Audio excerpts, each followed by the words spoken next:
What's going on, guys? So I want to make a little bit of an informative video here, a little bit of a topic that gets thrown around. I've seen being asked before, especially by newer traders. But the question is how many day trades should you be taking a day, right? So, this is kind of an age-old question. You've heard the term, don't over trade. Um, don't revenge trade, this, that, and the other. And all of that plays a big factor into how many trades you should be taking. And just to give, a very brief, simple, easy answer, there is no right or wrong answer, right? Now, obviously, I'm not going to say if you're a newer trader and let's say you've got an account size of $5,000 to go out there and try to make 50 trades in a day. Definitely would not be spending my time focusing on trying to take these micro scalp trades. But instead, what I would do is look at the bigger time frames, get yourself a bigger area of supply and demand, and kind of take the bigger breakout trades. So with that being said, there's been days where I've, been one and done, seen a very clean and clear setup, taken the trade has gone in my favor, and I kind of just wrap it up for the day. There's also been days where I've gone down one or two trades, kind of inched my way back on a decent setup. And then it was really that third or fourth trade that kind of moved my P&L into the green. And then there's just been trades where I've taken 4, 5, 6 trades in a day. The market is extremely bullish or the market is extremely bearish. And it seems like nothing you do can go wrong, right? I mean, the market corrects a bad entry, moves higher. Market corrects a bad short, moves lower.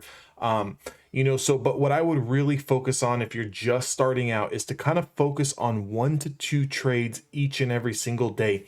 And if you don't get that setup, no harm, no foul, you wait for the next trading day rather than to try to just force trades every green uptick, every red uptick. So, the answer to answer the question, there is no right or wrong answer. I definitely wouldn't recommend anyone, like I said, doing 50, 100 trades in a day. I think that realistically you can get by with 1 trade every other day. You can get by with 2 trades a day. You can get by just kind of waiting for a macro breakout or a macro breakdown and take 1 really good sized trade a week. And that can kind of make up your monthly or weekly or daily P&L. With that being said, I have the triple Qs chart on my screen here. So what I kind of want to point out here is this, the gray box that we're looking at here is the pre-market data. The darker gray box here is going to be the intraday data. So if we kind of look at to this low price here of 319.19 or 319.90, this is going to be your pre-market lows. You're also going to see that it correlated a lot of price action intraday here and bounced 1, 2, 3, 4 times before getting this nice rip higher before we had a little bit of a fade. So if I'm a newer trader, I would, even though the market has been, sell biased, we've had a lot of aggressive moves to the downside recently. Before I would even be interested in a trade, is I would want to see it break the support. I want to see it break the pre-market lows. I want to see us break this consolidation here. So let's say, for example, we get this 1 bounce, failed rejection, 2nd bounce, failed rejection. And if this next bit of pullback here was to go ahead and crack these 2 support levels, as well as the pre-market support, and we were to break short, this is where I would want to take that 1 trade. I would want to enter in with some decent size, have some conviction in that trade, and scalp that on the way down. Being that we never lost this level here, I would not even be thinking about trying to short the triple Qs. So what I would be more focused on is, using a strategy that, depending on your trading style, that works for you. So for me, I love using the 20 SMA. I love playing trend reversals, whether we're trading over the 20 or under the 20. And then when we kind of reconfirm that change in trend is when I like to get in. I also like looking at the pre-market lows and highs, correlating that with the previous day's highs and lows and kind of seeing where we map out on the intraday level.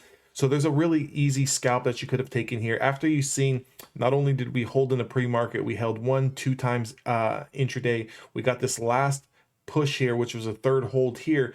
And then we started to push higher. What I would look for here is to reclaim this 20 period moving average, as well as kind of get over this 200, right, on the 5-minute time frame. I would want to get over these 2 levels. And as soon as I can get over this level of supply here, I would kind of put, maybe put a little trend line here And then I would tell myself, you know what, if we can confirm this price action, I would get long. It sounds easy when you're kind of looking back at the data, when you kind of know that this move happened, you can kind of say, yeah, it's very easy to pick your spots of where you would have bought. You know, why would you buy here and not here? Why would you buy here and not here? And those are all good and valid questions. But one thing that I do want to point out is if we kind of look here, when we finally did start closing over the 200 period moving average, not only did we get that close over the 200 period moving average, but we got a little bit of a head fake here, and then we got aggressive selling. So what I would do and use as a stop loss, that even though, yes, if you would have taken this little head fake here, you would have been in a pretty decent sized drawdown here from 325.12 all the way down to 319. So depending on if you're trading equities, meaning you're trading shares, or you're trading options, you're going to kind of have to associate that risk management, you know, based off of, you know, what you're comfortable in risking. So definitely, you know, you're not going to want to go in, you know, 100 contracts worth of options on this particular play when the market has been very, very choppy and we're still trading below the pre-market data here. But you know, maybe if you went in 2-3 contracts, $500 risk, $1,000 risk, $2,000 risk, you know that, hey, you know what, I'm going to give myself 20-30% on these options contracts, see what they kind of do. But in my case, what I would be looking at here is not only did we hold pre-market, but we also held it 1, 2, 3 times, correct? Even if we didn't know that this one was coming out here, because we're talking about this candle here, right? So we got 1, 2, 3 times where we held this 319 area. What I would tell myself, you know what, if we can continue to hold this 319, 320 level and we do not break below these pre-market lows, I'm going to go ahead and stay in the trade. As long as you did that, you would have been in a little bit of drawdown here. You would have got that third attempt intraday level of hold at the demand zone, and then you would have got this ramp higher. This ramp higher would have put those contracts in the green, or another possible setup that you could have taken, and this would have been, you know, just taking one trade here. Just tell yourself, you know what, we're trading within this pre-market data range between the highs and the lows. As soon as we break this pre-market high, I'm going to go ahead and get long. Not only did we break it here at 9:10 Pacific Standard Time, we break this price here. You would have entered into this play right around 327.25, and you could have essentially rode this up to around 333. So never going to catch the full move. What I like to tell the traders that trade with me in Discord is I'm looking for 2 to 3 pushes higher above my entry candle. So if this is my entry candle here at 9:10, I'm looking for 1, this candle is a red candle, so this is not going to count. 2, 3 pushes higher above my entry candle. This is your first push, this is your consolidation, this is your pullback, this is your second push, third push. You would have essentially sold at 331.23 from an entry price of 327, which is a 4-point move. And if you would have bought contracts that were at the money, in the money, these contracts would have moved 20, 30, 40, 50, 60%. Fantastic move.